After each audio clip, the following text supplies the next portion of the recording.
seeing in the dark is one thing, but if I'm walking through the woods and I can see in the dark, and somebody else is walking over in the woods, like you know, you know 200 feet away, they can remain hidden from me despite my ability to see in the dark. But if they're walking with a torch, that's drawing my attention. How many times are you randomly ambling through the woods in the night by yourself? All right, this is D&D. I'm just saying. And how many times are people actively trying to hide from me? I don't have the statistics for that because they're probably That's succeeded. true. Yeah. That's also a great point.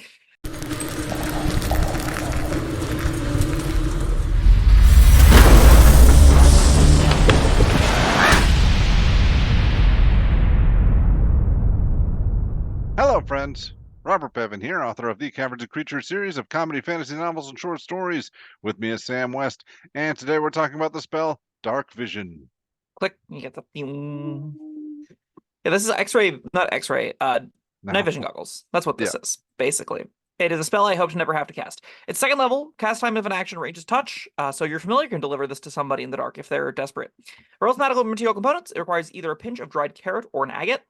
Agate? Agate. One of the two. There's a maggot. Oh, no. It's a little green gem thing. Duration is 8 hours, no concentration. So this is like, it lasts forever and has no concentration, making it kind of inexpensive to use. It says, you touch a willing creature to grant it the ability to see in the dark. For the duration, the creature has dark vision out to a range of 60 feet.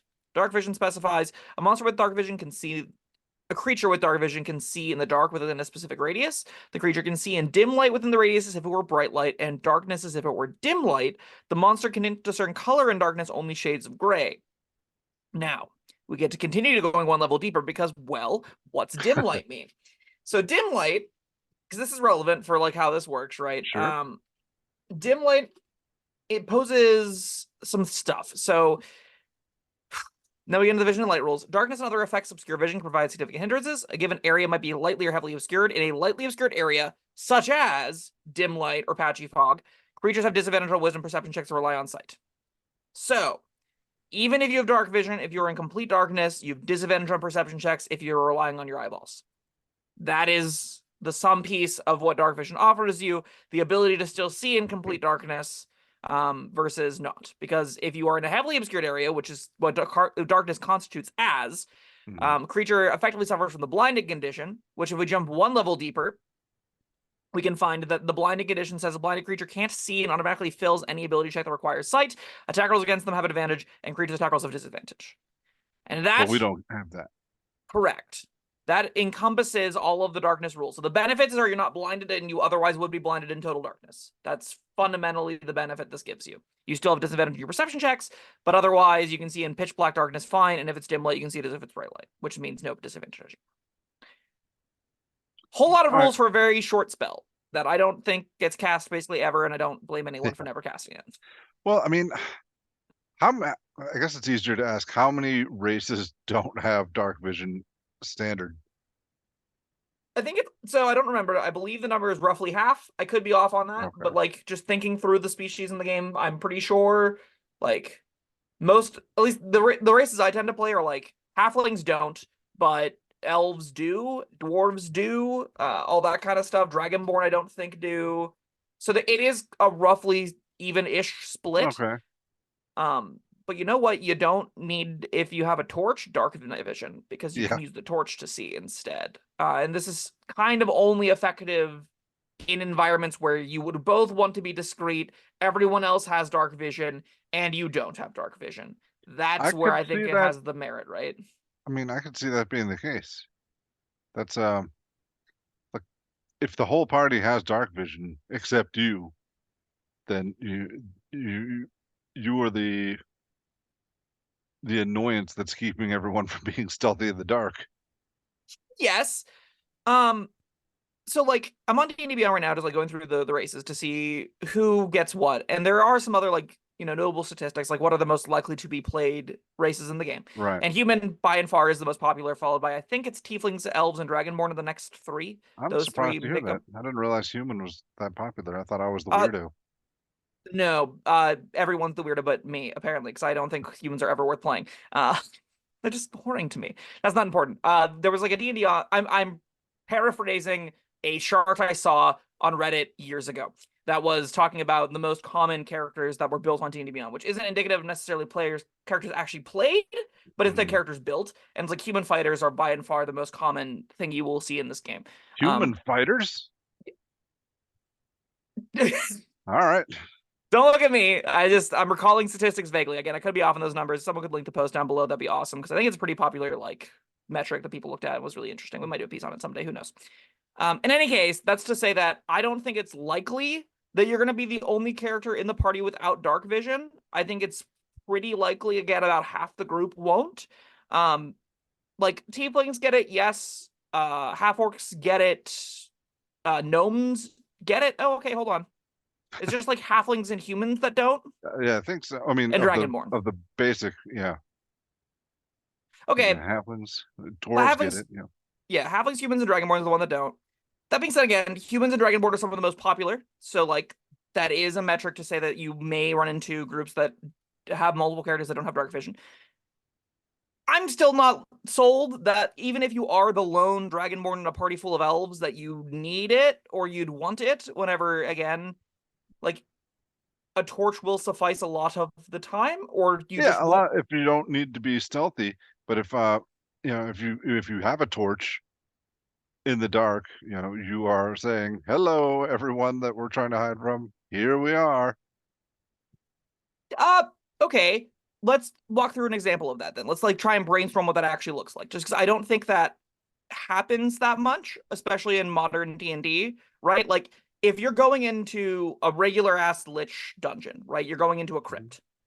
I don't think the undead necessarily aren't going to know you're coming because they're all also going to be able to see in the dark, right? If we're going into a demon lair, if we're going into fiery pits in Hades or whatever, all of those environments are going to include monsters that can see in the dark just as well, right? All If right, you're but like venturing into those territories. seeing in the dark is one thing, but if I'm walking through the woods and I can see in the dark, and somebody else is walking over in the woods, like you know, you know 200 feet away, they can remain hidden from me despite my ability to see in the dark. But if they're walking with a torch, that's drawing my attention. How many times are you randomly ambling through the woods in the night by yourself? All right, this is D&D. I'm just saying. And how many times are people actively trying to hide from me? I don't have the statistics for that because they're probably That's succeeded. true. Yeah. That's that's also a great point. I'm not trying to like say that it won't ever happen. Is it justifying putting a second level spell in your character sheet that will give you that character specifically this option? No, because I don't think. I mean, I think it'll happen, but I don't think it's going to happen consistently. I think this is a good one. Have a couple scrolls in your pocket. Yeah, I think that's a good like it's the same bar that I have for kind of protection from energy where I would want this only if I was getting it for free, and then the Hmm. moments it matters, I'm glad I have it, but I don't think I Yeah. ever want it otherwise. Right? No. Yeah. I'm in total agreement with you there. Yeah, that seems pretty like that's where I would want it, I would guess. I've also just found that not being able to see isn't a particularly like fun experience, right? Like I don't think there's a lot if you're telling a narrative, if you're going through an adventure and the story is, in everyone's collective imaginations and we're going on this battle map and we're like trudging through corridors and stuff like that. I don't think it's that fun or engaging to have, you know, there be no descriptions because it is dark. So I tend to light places. I tend to have adventures happen in spaces where there is light, especially because solving the light problem isn't particularly difficult, given again the number of races that have dark vision, the number of tools that create light in a very mundane fashion, and like the advantages of it is similar to having like invisible creatures. I just don't see that All right. being that engaging. All right. So I Well, personally don't I don't know. use darkness that much, but I think we'll disagree on the invisible creatures, but I mean, like even if it's dark and you can't see, how do you run that as a DM? Do you just is it like describe it for everybody, but tell the guy that can't see he has to leave the room? and that's another problem with what I think it leads to there being less of those encounters run because there is that awkward hiccup, right? Because there is the well, you're not supposed to see anything. You can have like the bard or whatever whisper in your ear, this is what we are seeing around us. And that like facilitates as if you could see anyway. You could just have like, the human fighter grab onto the elf ranger's hand and they just lead them through the darkness because you don't have to light a torch that way and not need to send it back and spend a second level slot. And the only time that really becomes a problem then is if you intend to have combat. Yeah. So, And it's not even that big a problem in combat because like you're not tripping over chairs or anything. The blindness rules only, it's just disadvantage on attacks and advantage to getting attacked, right? there's the other important line of text that I think makes up a lot of the unspoken stuff about blinded. A blinded creature automatically fails ability checks that require sight. Yeah, that's fine. So that means like if navigating space, like if you don't see a table, you will run into the table. Normally the DC on that is 1 because you can see the table, it's visibly in front of you or whatever, right? If you were making a perception check to examine the environment. I've never been asked to roll a perception check because to the DC not run auto into a fails. table. Right? Because you automatically pass the check because it is so easy. But you don't automatically pass the checks whenever, you can't see. The difficulty of that is harder to make out in this kind of space. You do if the DM wants the game to roll along. Yeah, but like again, the point of having a blinded character, the point of having a dark encounter would be to challenge the ability of these characters to navigate in this space while being attacked by forces that don't mind it, right? So it doesn't seem at all reasonable or meaningful to me to have a character be blinded in an encounter, meaning in total darkness, and just be able to walk around all of the terrain normally. That doesn't make any sense to me. No, it doesn't make sense, but I'm saying like, rules what they are. It's not really worth it for me to like go out of my way to not have dark encounters. And unless everybody can't see in the dark, in which case, you can make that part of the fun of the encounter. It could. I think not something you do every time, but for one session, it could be a fun different thing to do. But again, it's a really easily solved problem, right? A mundane torch solves the problem. Right. Well, all right. Yes. If once you're in combat, light up a torch, chuck it on the table. Maybe the table will catch on fire. Even better. Or cast a light cantrip, cast dancing lights. There you go. Like there's not a shortage of ways to illuminate space. I think where I'm coming down on the current darkness system is that it just isn't engaging to a point where I don't think it's used that often. At least I don't use it much anymore. And for that reason, Darkvision is worse than it would be otherwise. If you are playing, again, older school, multi-room dungeon crawl, where you're expected to have one person carrying a torch, that everyone's in, marching order, you've got someone with a 10-foot pole or whatever, I think this has a little bit more merit because sometimes you don't want to be noticed by the goblin patrols. I don't see patrols happening that much anymore. I see more of streamlined set-piece room-by-room adventures that have different cinematic problems and puzzles and encounters that go in sequence that don't really involve timing out specific elements like the patrols that are happening in this bizarre lich's, underground catacombs with 12 different rooms that make no material sense to be here, which is fine. That's a fun, cool experience, right? It's neat that there is a room just for green oozes. That can be a cool experience, but it is a little silly. Where do you keep your green oozes? Don't keep them, right? You let them run around the living room, shitting on the sofa. I want that. I also want that quote on like some kind of banner. Where do you keep your green oozes running around the living room, shitting on the sofa? Ultimately, like I don't think modern D&D plays much with this realm, and even in the older versions, even in more classic dungeoning, I think this is the last tool you want to have to reach for because I don't think the cost justifies the benefits. And if this is something you need, like just play a better race. Like unless you really need that variant human feat, or light up a torch. Plenty of there's plenty of ways to get around this problem, I think. You know what I do like though, I will say,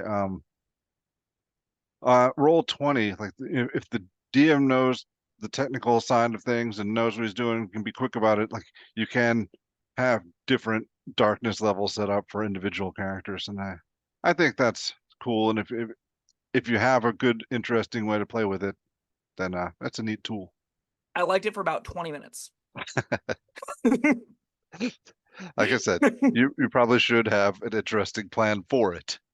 Yeah, there are glitches in no shortage of supply on tools like Roll20, and there is only so much value to be gained from deliberately having one person only able to see when other people can. It can be frustrating. So, like, Yeah. there are some pretty people will like it more than others. I also will express. And you're making me long for the old days of D&D with these kind of encounters and ooze rooms. Yeah. What's this room for? It's got the ooze encounter in it. What are you talking about? You turn a corner and there's a vacant hallway. All right, roll a perception check. I got a 3. Great. There's nothing in the hallway. I charge down it. You run directly into a translucent ooze and are beginning to get eaten. Roll for initiative, right? Like that's that kind of encounter, right? Yeah, good times. Sure. I think this is generous too. I don't think again, this is the kind of spell that if I would ever want to cast this, I would want to have it auto prepared. If I don't have it auto prepared, I'm never preparing it. I think it's a fair too. Maybe a smidge generous, but it does do something. I would say if you're playing in a table that has been dated after the year 2000, you probably don't need this on your sheet. Yeah. All right, 2 it is. That was Darkvision. Thank you, Sam, and thank you everyone for joining us. Let us know your thoughts down in the comments. Yeah, maybe they'll betray your age. Otherwise, like, subscribe. We'll see you next time. Goodbye.